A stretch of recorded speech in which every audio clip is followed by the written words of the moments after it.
जब भी श्री राम का नाम लिया जाता है तो स्वतः ही हनुमान जी की राम भक्ति का स्मरण हो जाता है। जहां एक ओर हनुमान की राम भक्ति की मिसालें संसार भर में दी जाती है, वहीं श्री राम के छोटे भाई श्री लक्ष्मण जी की अपने बड़े भ्राता के प्रति भक्ति भी अद्भुत थी। माना जाता है कि लक्ष्मण जी की कथा के बिना श्री राम कथा पूर्ण नहीं है।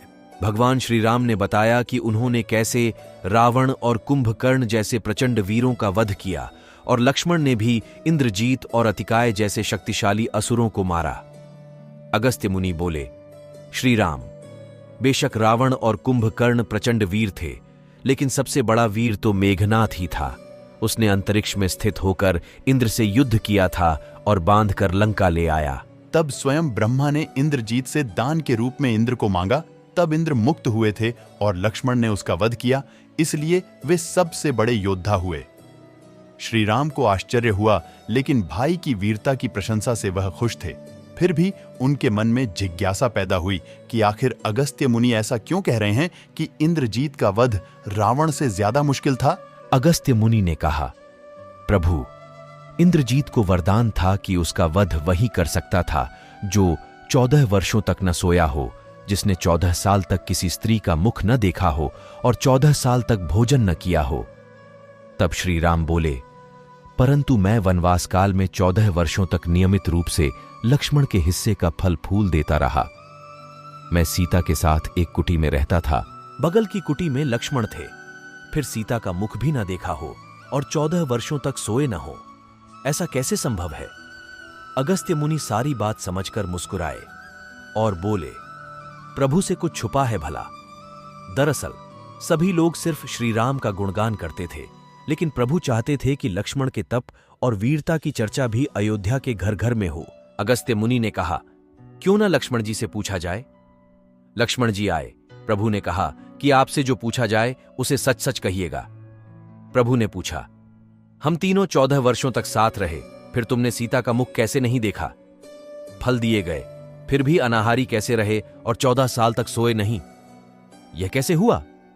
लक्ष्मण ने बताया, भैया, जब हम भाभी को तलाशते ऋष्यमूक पर्वत गए तो सुग्रीव ने हमें उनके आभूषण दिखाकर पहचानने को कहा, तो आपको स्मरण होगा कि मैं तो सिवाय उनके पैरों के नुपुर के कोई आभूषण नहीं पहचान पाया था, क्योंकि मैंने कभी भी उनके चरणों के ऊपर देखा ही नहीं।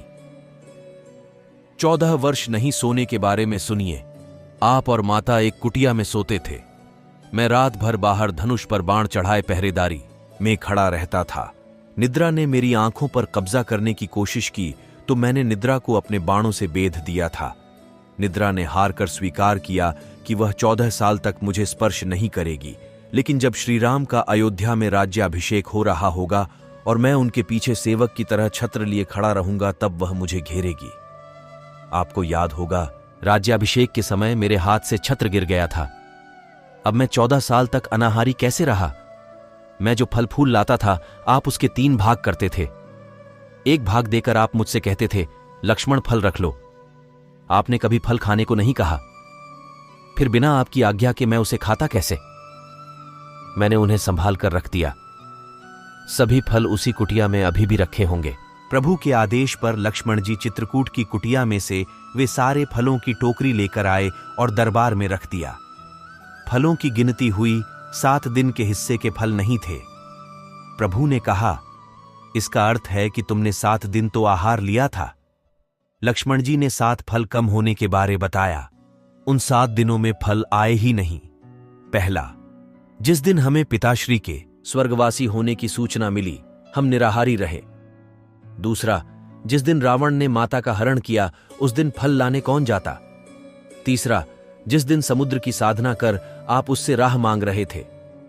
चौथा, जिस दिन आप इंद्रजीत के नागपाश में बंधकर दिन भर अचेत रहे। पांचवा, जिस दिन इंद्रजीत ने मायावी सीता को काटा था और हम शोक में रहे। छठवां, जिस दिन रावण ने मुझे शक्ति मारी। सातवां, और जिस दिन आपने रावण वध किया। इन दिनों में हमें भोजन की सुध कहां थी? विश्वामित्र मुनि से मैंने एक अतिरिक्त विद्या का ज्ञान लिया था, बिना आहार किए जीने की विद्या।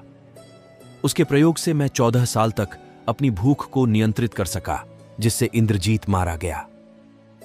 भगवान श्री राम ने लक्ष्मण जी की तपस्या के बारे में सुनकर उन्हें हृदय से लगा लिया और स्वीकार लिया कि उनसे बड़े योद्धा श्री लक्ष्मण हैं।